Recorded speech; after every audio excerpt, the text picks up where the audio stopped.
اعوذ باللہ من الشیطان الرجیم بسم اللہ الرحمن الرحیم۔ ضیاء رمضان کے ساتھ میں ہوں بلال اقبال چشتی۔ آج شعبان المعظم کی آخری تاریخ ہے۔ آج شام ماہ رمضان المبارک کا چاند اپنی تمام تر رحمتوں، برکتوں اور توانائیوں کے ساتھ طلوع ہو جائے گا۔ رمضان المبارک کے مہینے کی آمد ہے۔ ہر بندہ مسلمان کو اس ماہ مبارک کے آنے کی شدت کے ساتھ انتظار ہوتا ہے، اور بالخصوص وہ اللہ کے نیک بندے جن کے بارے میں اللہ رب العزت نے ارشاد فرمایا اشد حبا للہ، کہ وہ اللہ کے نیک بندے جو اللہ سے شدید محبت کرتے ہیں، انہیں اس ماہ مبارک کی آمد کا شدت کے ساتھ انتظار ہوتا ہے، اور خصوصاً گناہ گاروں کے لیے بھی یہ بہت زیادہ اللہ تعالیٰ کی رحمتوں اور برکتوں اور نوازشات کو حاصل کرنے کا ذریعہ ہے یہ مہینہ۔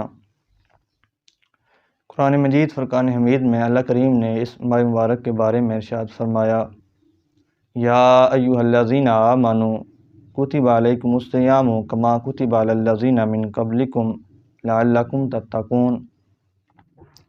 اس آیت کریمہ کے اندر اللہ کریم نے روزے کے لیے لفظ صیام جو ہے وہ استعمال کیا، جس کا لغوی معنی ہے ہوا الامساک، یعنی رک جانا۔ شرعی طور پر روزے کا معنی ہے طلوع فجر سے لے کر غروب آفتاب تک کھانے پینے، جماع، ہر قسم کے چھوٹے بڑے گناہ سے رکنے کا نام بنیت روزہ ہے۔ حدیث مبارکہ کے اندر آقا کریم صلی اللہ علیہ وآلہ وسلم نے ارشاد فرمایا کہ اگر میری امت کو پتہ چل جائے کہ اس ماہ مبارک کی کتنی فضیلت اور کتنی شان ہے، تو میری امت یہ التجا کرتی، آرزو کرتی کاش کہ سارا سال ہی رمضان مبارک رہے۔ اسی طرح حضور علیہ الصلوۃ والسلام نے ارشاد فرمایا، حدیث قدسی ہے، اللہ تعالیٰ ارشاد فرماتا ہے کہ جس میرے بندے کو روزہ رکھنے کے باوجود بھی جو بری بات اور برے کام سے نہیں رکتا، اسے کھانے پینے سے رکنے کی کوئی ضرورت نہیں، یعنی مجھ اللہ رب العزت کو کوئی حاجت نہیں کہ وہ بندہ میری رضا کے لیے کھانے پینے سے رکا رہے جب کہ وہ گناہ سے نہیں رکتا۔ تو یہ ماہ مبارک بہت زیادہ برکتوں، رحمتوں اور شانوں کا حامل ہے۔ ہمیں چاہیے کہ اس ماہ مبارک میں خصوصاً اس کی آمد سے پہلے ہی ہم اچھی نیتیں کر لیں کہ ہم اس ماہ مبارک میں قرآن پاک کی تلاوت مع ترجمہ و تفاسیر کریں گے، اور پچھلا سال جو ہماری فرض نمازیں قضا ہوئیں ان کو، جو ہمارے ذمہ واجب الادا ہیں، ان کو ادا کریں گے۔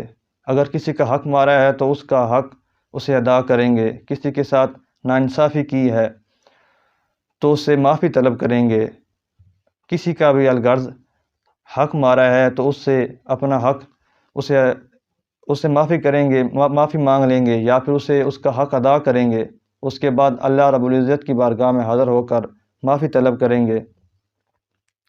اسی طرح آقا کریم صلی اللہ علیہ وسلم نے اس ماہ مبارک کی آمد سے ایک دن پہلے اپنے صحابہ کرام کو ایک عظیم الشان خطبہ ارشاد فرمایا اسی آیت کے ضمن میں کہ اے صحابہ کرام، اے صحابہ، تمہارے اوپر ایک ایسا مہینہ آنے والا ہے جو بہت زیادہ رحمتوں برکتوں کا حامل ہے۔ اس میں ایک ایسی رات ہے جو کہ 1000 مہینوں سے افضل اور اعلیٰ ہے۔ آپ اس بات سے اندازہ لگائیں کہ جس مہینے کی ایک رات 1000 مہینوں سے افضل و اعلیٰ ہے، وہ پورا مہینہ کتنی شانوں کا حامل ہوگا۔ آگے حضور علیہ الصلوۃ والسلام نے ارشاد فرمایا کہ اس ماہ کے اندر دن کو اللہ تعالیٰ نے تم پر روزہ فرض کیا اور رات میں تراویح رکھی، اور اس مہینے میں جو بندہ ایک نفل ادا کرتا ہے اسے 100 فردوں کا اسے 100 فرضوں کے ادا کرنے کا ثواب ملتا ہے، اور اسی طرح جو ایک فرض ادا کرتا ہے اسے 100 فرضوں کے برابر جو ہے وہ ثواب ملتا ہے۔ اسی طرح حضور علیہ الصلوۃ والسلام نے ارشاد فرمایا کہ اس ماہ کے آخر میں صدقۃ الفطر ادا کیا جاتا ہے۔ آقا کریم صلی اللہ علیہ وسلم نے خصوصاً ہر موقع پر غریبوں کو یاد رکھا۔ زکوٰۃ کی باری آئی تو فرمایا کہ غریبوں کو زکوٰۃ دو جو مستحق ہیں۔ عید الفطر آئی تو فرمایا کہ غریبوں کو فطرانہ دو۔ عید الاضحیٰ آئی تو فرمایا کہ غریبوں کے لیے تیسرا حصہ گوشت کا نکالو، یعنی ہر جگہ پر جو ہے وہ غریبوں کا خیال رکھا۔ اور خصوصاً ہمیں چاہیے کہ اس ماہ مبارک میں چھوٹی سی چھوٹی بھی نیکی کو معمولی نہ سمجھیں، کیونکہ اس میں ایک نفل کا ثواب کئی گنا تک بڑھا دیا جاتا ہے۔ اسی طرح اگر ایک فرض ادا کریں تو اس کا ثواب کئی گنا تک بڑھا دیا جاتا ہے۔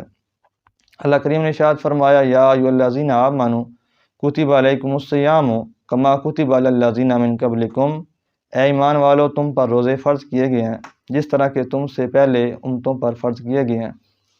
اور اس کی ساتھ حکمت بیان فرمائی کہ لعلکم تتقون، روزے تم پر اس لیے فرض کیے گئے ہیں تاکہ تم متقی بن جاؤ، اللہ کے پرہیزگار بندے بن جاؤ۔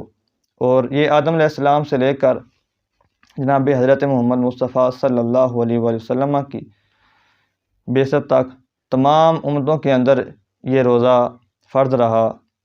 اس روزے کی اور بھی روحانی اور جسمانی اس کے فوائد ہیں اور ثمرات ہیں۔ ہمیں چاہیے کہ اس ماہ مبارک کے آنے سے پہلے اچھی اچھی نیتیں کر لیں کہ اس میں ہم نیک اعمال کریں گے۔ اگر بالفرض ہم نیک اعمال وہ نہیں بھی کر سکتے تو ہمیں اچھی نیتوں کا ثواب وہ ضرور مل جائے گا۔ اور اس ماہ کے اندر ہر قسم کی برائی سے بچیں۔ برائی سے بچنا یہ بھی ایک نیکی ہے۔ اگر ہم کوئی نیکی نہیں کر سکتے تو ہمیں برائی کرنے کا بھی کوئی حق نہیں پہنچتا۔ اس لیے ہمیں چاہیے کہ اس ماہ مبارک کی خوب قدر کریں۔ اور اس حوالے سے ایک وظیفہ بھی ہے کہ جب رمضان مبارک کا چاند طلوع ہوتا ہے، یعنی چاند رات، جو بندہ مغرب کی نماز کے بعد 21 مرتبہ سورۃ القدر کی تلاوت کرتا ہے، اس پر اللہ تعالیٰ سارا سال پورا سال رزق کی فراخی کرتا ہے۔ اسی طرح جو رمضان مبارک کا چاند دیکھ کر یعنی چاند رات جو بندہ سورہ فتح 3 مرتبہ پڑھتا ہے تو اللہ تعالیٰ اس پر سارا سال اپنے رزق کے دروازے کھول دیتا ہے۔ تو یہ مہینہ بڑی برکتوں، رحمتوں، اللہ تعالیٰ کی نعمتوں کو حاصل کرنے کا مہینہ ہے۔ ہمیں چاہیے کہ اس کے آنے سے پہلے اچھی اچھی نیتیں کر لیں اور خوب استفادہ کریں اس مہینے کے اندر۔ جو اللہ کے نیک لوگ ہیں ان کے لیے اللہ کی رحمتوں و برکتوں کو حاصل کرنے کا بہت ہی سنہری موقع ہے۔ ہو سکے کیا پتہ کہ ہمیں دوبارہ رمضان کا مہینہ نصیب ہو یا نہ نصیب ہو۔ دعا ہے کہ اللہ کریم ہمیں اس مہینے سے کما حقہ استفادہ کرنے کی توفیق عطا فرمائے۔